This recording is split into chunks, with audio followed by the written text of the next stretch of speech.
Buenos días, buenas tardes, buenas noches, bonjour, bonsoir, good morning, good afternoon, good evening, and good night, wherever you may be. Not Jay Slater case, not John George case, not three Brighton ladies case. It is back to football gate, semi-final gate, and the debacle that happened between England and Argentina 2 days ago now. Is that right? Friday, the 17th of July. If I get my big fat head out of the way, you can see here one of the incidents that happened in the game. Looks to me like, is that Declan Rice? Maybe. Talking to Lionel Messi, and he's covering up, he is clearly covering up his mouth so that one cannot say exactly what he is saying, the nature of what he's saying. This, apparently, for the World Cup, is a red card offence. And I believe someone in an earlier round was already sent off for this. Now, my point here is that in the great debate about all the shenanigans and the dark arts that Argentina get up to, and I'm not denying that. I would say that Argentina are one of the, let's say, edgiest and pushiest and competitively, but beyond that, rule breaking team. I get all that. But I'm just pointing out that in Argentina right now, if there is anyone in Argentina complaining about English behavior, they'd be looking at this kind of thing saying, so why isn't this guy sent off for doing this? Well, as far as I understand in the rules, this covering up your mouth while you're talking to an opponent can lead to a red card if it is clearly confrontational.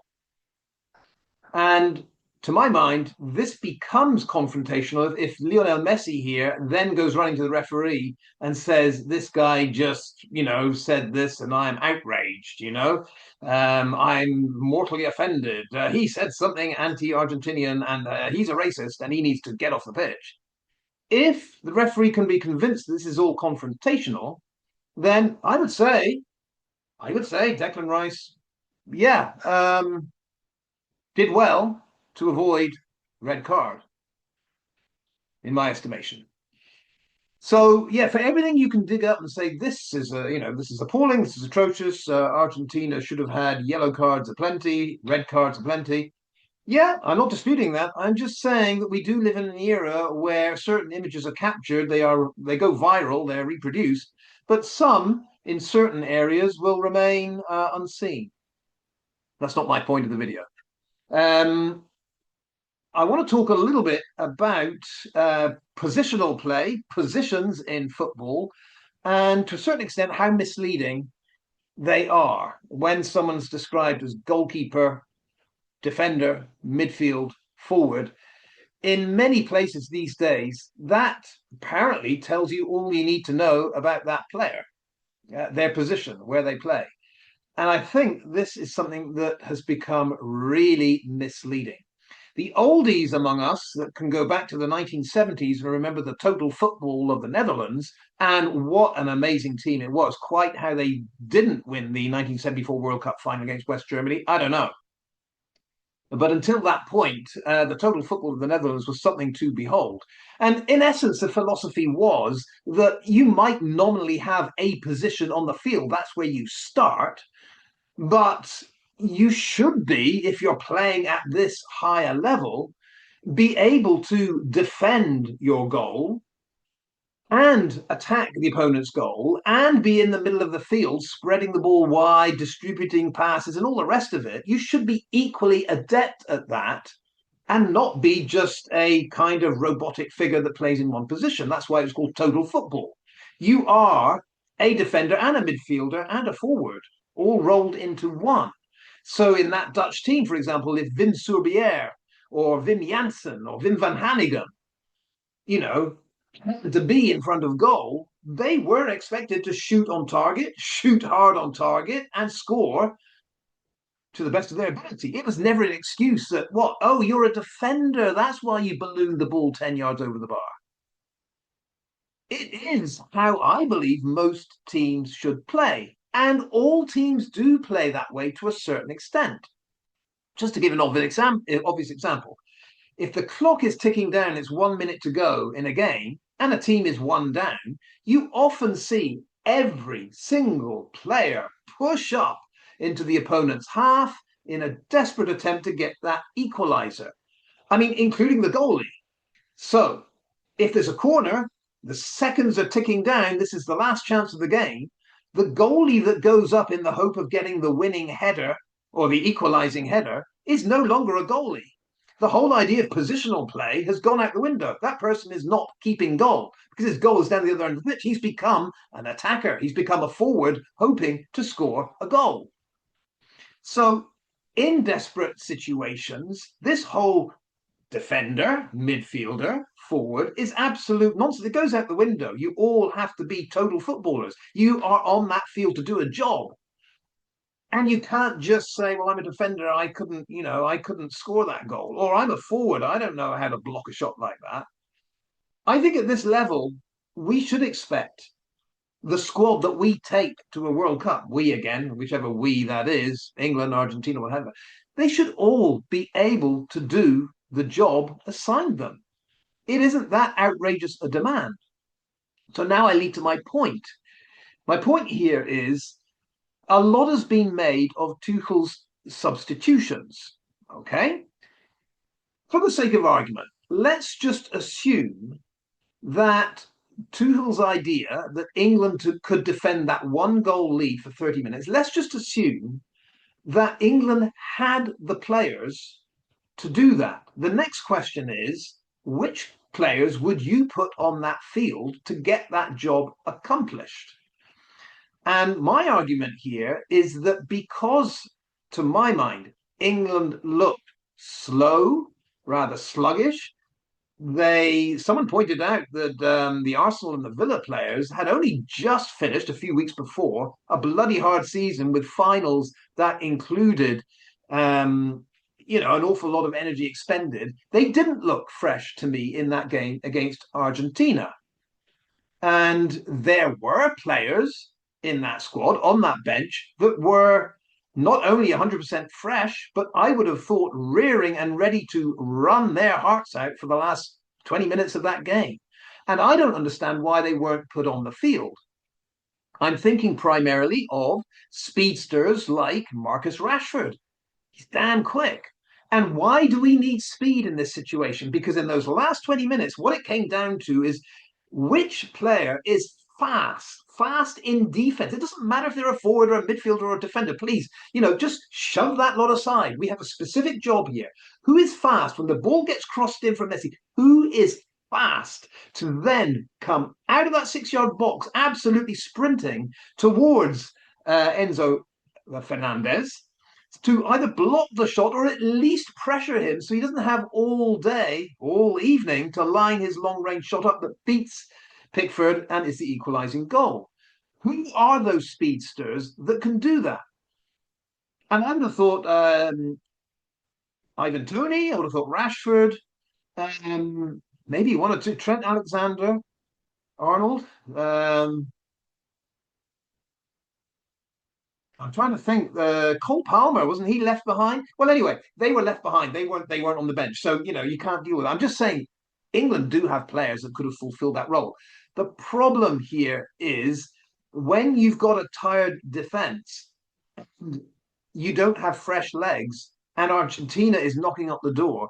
You've got to do something. And in my book, just putting on a defender, taking Gordon off and putting another defender on, isn't it. You need someone that can be a threat if the ball is hoofed down the field, a la Rashford, a la Toney, and someone, I would say, Rashford and Toney, that can just be on the edge of that area to challenge for the ball when it comes to the likes of Martinez or Fernandez or whoever. That last corner that Messi took, Messi had all time to take the corner to who he wanted to, then to stroll back and deliver the pass to Fernandez. There's no pressure on him. You need fast-moving footballers that can put pressure on those Argentinian midfielders and attackers And then you might be able to ride out the time. It's still one hell of a gamble that I wouldn't have taken. And I'm not saying it's a good idea. I'm just saying that the players that were on the pitch were the least likely to have closed down Argentina's pressure. And whoever you put on, well, you have five subs that you can do, and one in extra time, I think, in the World Cup. So we went to 90 odd minutes. Five subs could have been made. I can't think of a better time to put fresh legs on, whatever their so called position is, just to get them running the hearts out of Argentina. Because you know the Argentinian hearts absolutely soared when they saw that not world class defenders were being put on the field at the end of that game. It was more or less a white flag that was being put up there. All I'm saying is, if Tuchel had told Tony and Rashford, you're going on, we're one up, and yes, big boy pants, you're being defenders. Yeah, you're going on the edge of that area to stifle, to block, to be use your speed to close down any Argentinian tippy tappy passing that gets close to our area. That's your job. If you win the ball with your speed, try to run down with it. But even if you hoof it to the other end, that gives us a minute or two of respite. But that never happened. So, yeah, the substitutions were wrong. Had we put on two forwards, told them to be defensive forwards, if you like, I think the heart might have been taken out of Argentina because they saw England were still planning to be attacking in nature. I mean, if Jarnell Hughes, if you know who he is, fastest British runner ever, if he'd been on the bench, there's an argument saying, you get on there. I know you can't play football, but I just need someone really fast to run towards these guys if the ball goes towards them. And as far as ball chasing goes, um, I can tell you, having played and coached, when you're chasing the ball minute after minute in the heat of somewhere like Atlanta, it absolutely exhausts you. There's nothing you can do about it. You can have as many water breaks as you like, but in that heat, when you are moving from one player to the other, chasing the ball, chasing the ball, chasing the ball, it wears you out. Your legs become heavy. You can't keep it up. And I think that's one reason why the England team started to go deeper and deeper and deeper. In the end, there's like five or six of them in the 6 box area, 6 yard box area, in the 6 yard area. And that tells you they're tired. They haven't got the energy to keep running towards the player with the ball. They can only form this kind of wall and hope the ball goes either over the bar or past the post or into their chest. But at that point, you know that all of that ball chasing that England had to do has taken its toll. Yeah, fresh legs and I would say fresh faces, doesn't matter the position, had to be brought on fairly early as the exhaustion was telling. Um, you've got to play to the ref. I'm getting a little cheesed off with all of this. Oh, the ref wasn't good. The ref favored them. The ref. You've got to play to the ref. If the ref is letting certain fouls go by, then you learn that pretty quick. And you can either dish it out as it was dished out to you, or just be aware that's how the game is going to go. But it is a bit of a weak argument just to say, well, the ref was favoring them all the time. Like I say, there are incidents, there are occasions when the ref clearly wasn't favoring them all the time. But I do think it's a weak one. Oh, yeah, you got to play to the ref. That's the ref we've got. Like I say, you're 1-0 up. You've got fresh legs on the bench. You've got athletic players. You can see this out. If that's your policy, if that's what you're going to do, then get some heart, get some drive, do what you can, but just don't say, oh, the ref was the one that lost us the game. Or even the manager was the one that lost us the game. There's plenty of blame to go around. I'm not here to say that the England players let England down. I'm not here to say Tuchel, the manager, let them down. What I'm here to say is there is plenty of blame to go around. And Tuchel, having made the decision that we were going to defend this one out, could have, if he made the right substitutions, and if the England players had responded with every ounce of energy they'd got, it could have worked. Like I said, we needed a lot of luck. It could have worked. But It didn't, and that's where Tuchel is to blame. But the England players also the ones to blame. Tuchel can only do so much. He can't actually go on the field and perform as he wants them to do. It's like when the teacher tells a student, this is what I advise you to prepare for the exam, but I can't take the exam for you. Once you're in that exam room, it's your exam, not mine. Once those England players are on the pitch, it's their game. They are the ones that decide whether it's a good idea to have 5 or 6 in the 6 yard box, totally block Pickford's view of the ball. So when the shot comes in, he's got very little time to react. Tuchel can't manage every single second of the situation.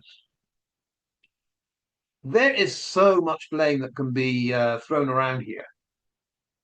Now then, Tuchel himself said that England were too passive, and it's in England's DNA. That was a curious phrase, in England's DNA to react like this in a World Cup semi-final. Is he right? Is it just part of the England makeup that they go a goal up and they, for some odd reason, think they're good enough to see this game out and defend? I think he's right. I think there is something in the England psyche that tells England they're going to win this way. And unfortunately, it seems no matter how many times England are proven wrong in thinking that way, they keep wanting to try it. I think Tuchel's right. There's something in the England DNA that no matter which coach they have, they're going to end up doing that. And it's interesting he mentioned England being too passive. My question immediately is why? What makes England in this situation too passive? Why are they prepared to give up total possession of the ball? Why are they prepared to step back and just hope that no one's going to shoot or head the ball into the back of the net and knock England out? What makes them too passive? I don't think they're coached that way. I mean, you can say, I think Gary Neville mentioned mental fatigue, definitely fatigue. We've all agreed there was fatigue there. The mentality wasn't right. But Gary Neville also mentioned that the England players, technically speaking, are not as gifted in some games. And I would say against Argentina, they're not as technically gifted. The speed of the pass, the accuracy of the pass, the ball possession, especially under pressure. And you can only imagine the pressure Argentina were under. They'd gone through the Switzerland game like this, they'd gone through the Egypt game like this. And there's that phrase, grace under pressure. Grace under pressure. Argentina were grace under pressure as the clock was ticking down and they're one down in a semi final. You'd have thought they'd be in panic mode, but actually not. From what I saw, their passing, their movement, their patience trying to unlock that England door was absolutely spot on. They got that 100% right. Yes, they were given it on a silver platter. Yeah. Come shoot at our goal. Yeah. Come cross the ball and see if you can head it in. They were offered that. But still, I would say Gary Neville's right that the technical ability of each individual in that Argentinian team surpassed their English equivalents. How do you combat that? I do remember Gary Lineker saying that when he was at Barcelona with Maradona, that actually it might not have been at Barcelona. It might have been when Maradona was at Napoli. I can't remember. All I remember is Gary Lineker said that he remembered seeing Maradona warm up before a game. Maradona's on the field and he's warming up. And he would do this routine where he would hit the ball up, straight up into the air, as hard as he possibly could, as high as the ball would go. And as the ball came down, Maradona wouldn't trap it or wouldn't just kind of control it. He would hit it straight back up again. He was vertically trying to hit the ball first time as high as it would go. And Lineker was saying he was amazed how many times Maradona could do this. We're not talking about ball juggling, we're hitting it as high as you can every single time, both feet. Lineker said he tried it. He did like 3 in a row where it went straight up. The fourth one came down. He couldn't control it. He couldn't hit it straight back up. Now, this is the kind of anecdotal. This is the kind of thing that the Messis and the Maradonas can do. I don't think there is anyone in the England team that could even dream of doing that. Technically, the ball control just isn't there. Does that mean that England are not technically able to go past this semi-final stage? No, there are other factors, of course. But in a crunch game, you're looking at someone like Messi and you're looking at someone like Dan Burn, you're thinking, who's got the technical skill to retain possession here? You're always going to think Messi and not Dan Burn. That's just reality. And that is the challenge England faces. Another thing that you've got to bear in mind, um, Argentina had two centre halves, both on yellow cards in this game. Again, it's easy to say with hindsight, but if England had had just one or two breaks moving forward, confronting one on one these centre backs on yellow cards, it really doesn't take much to loop a ball into the opponent's goal area, fall down for the penalty, and see if that yellow card becomes a red card. There's 101 options open to see if those two centre halves on yellow cards are actually going to get a red card. But that's never going to happen if you have 12% possession of the ball. Again, I go back to this: if we can get a Rashford or Tony, someone that can run, and even Gordon can run with the ball. Why take him off? If he's that tired, yeah, but if he's not that tired, he is someone that can take the ball into the area, and you never know what might happen. But that was all abandoned.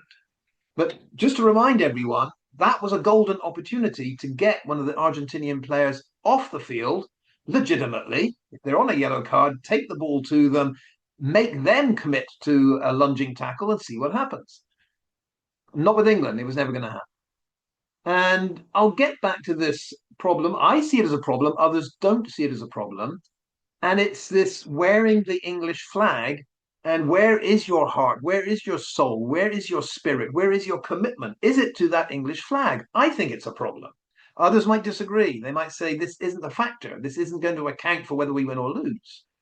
But I think, statement of the obvious, none of those Argentinian players or their families or anyone they know, anyone in the country, in fact, has a problem with flying the Argentinian flag as a symbol of wishing the country good luck, Godspeed in the World Cup. I mean, I don't know for sure, but I would guess there ain't no one in Argentina wandering around removing an Argentinian flag during the World Cup. In fact, I'd go as far to say if anyone in Argentina is going around removing the Argentinian flag during the World Cup, they are more than likely to be lynched. However, the reality in England, whether you like it or not, is that people are removing English flags. I don't understand how you can have a divided country where a number of people say that flag doesn't represent me, I want it removed, and yet expect all 11 players on the field to be wearing the Three Lions or wearing the kit of the country, England, and expect those players to all perform with the patriotic duty that Argentina perform. How can you expect that? It makes no sense to me.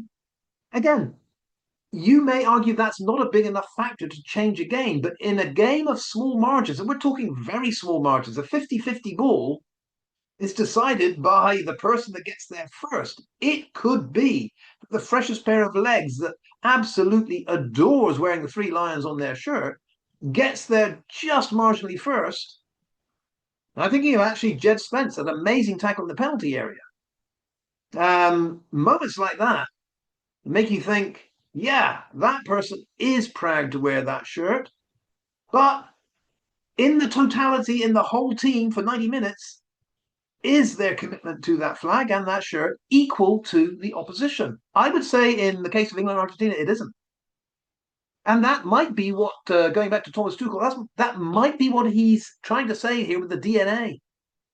He might be saying that the players don't have it in them to match man for 90 minutes a determined, I'm going to call it an ethno-nationalist group like Argentina that never ever hesitate to commit 100% in the name of their country and flag. I think it could be an issue. It's uncomfortable. It's very uncomfortable to talk about this, and this is why we should talk about it, because it hints at the fact that maybe the best players in England aren't the ones with the biggest, let's say, affinity for their own country. If that is a factor, it needs to be considered. If it isn't a factor, we all agree it's not a factor, then we need to look at other reasons, technical skill, mentality, and all the rest of it. But I think it could be a factor. If you look back the countries, the smallish countries that have done very, very well with an ethno nationalist state, if you like. I'm thinking primarily of places like Croatia. They do rise to great heights. And considering the makeup of their team, the population of the country, they really shouldn't be that good. So if we turn it around, you could say what accounts for the particularly committed, high spirited, determined nature of these countries? Is it because they believe in their flag and their country and the glory that goes to not them but their country? Do they believe in that more than others? I don't know. But Italy in years past have done very well. Spain have done very well in years past. Um, as I would say, ethno nationalist countries. Italy in particular, I'll end this one on talking about the Italians. Italians in particular are very diffuse in their nationality. Italy is just basically regions clobbered together to form a country in essence, and yet they all unite behind the flag and the sense of being Italian when it comes to football. Now, I know Italy didn't make it to this World Cup, but Italy has won plenty of Euros and World Cups in the past. It's a fairly large country, but what I'm saying is it is an example of how the fervor for their homeland conquers everything when they get together on the field. Any local team rivalry, any regional rivalry, any differences between them just evaporates. The whole country unites for the World Cup. I don't think Italian flags are removed from anywhere in Italy during the World Cup. And I think England has a problem with that fact. All right, let's leave it there. A lot more could be said. If this audience is particularly interested, I could talk a lot more about it. But yeah, that England Argentina game, I think, revealed a tremendous amount about both nations and a tremendous amount about some of the misconceptions in football generally. I personally would love to see this whole positional thing just go out the window. Yeah?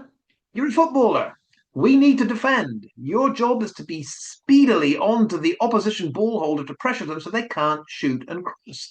That's it. You're not a forward. You're not a defender. You're not a midfielder. I've just told you what your job is. Go on and do it. And if we have footballers, I don't know what you mean. I don't know what you're talking about. I'm a left back. What do you mean I have to go? Well, I have to go right up forward looking for. I don't do that. I'm a defender. No, that's got to end. There are certain situations in World Cup you have to do a specific job and not say, well, that's not my job. Rant over. Let's leave it there. Adios. Hasta luego. Hasta la próxima. See you next time.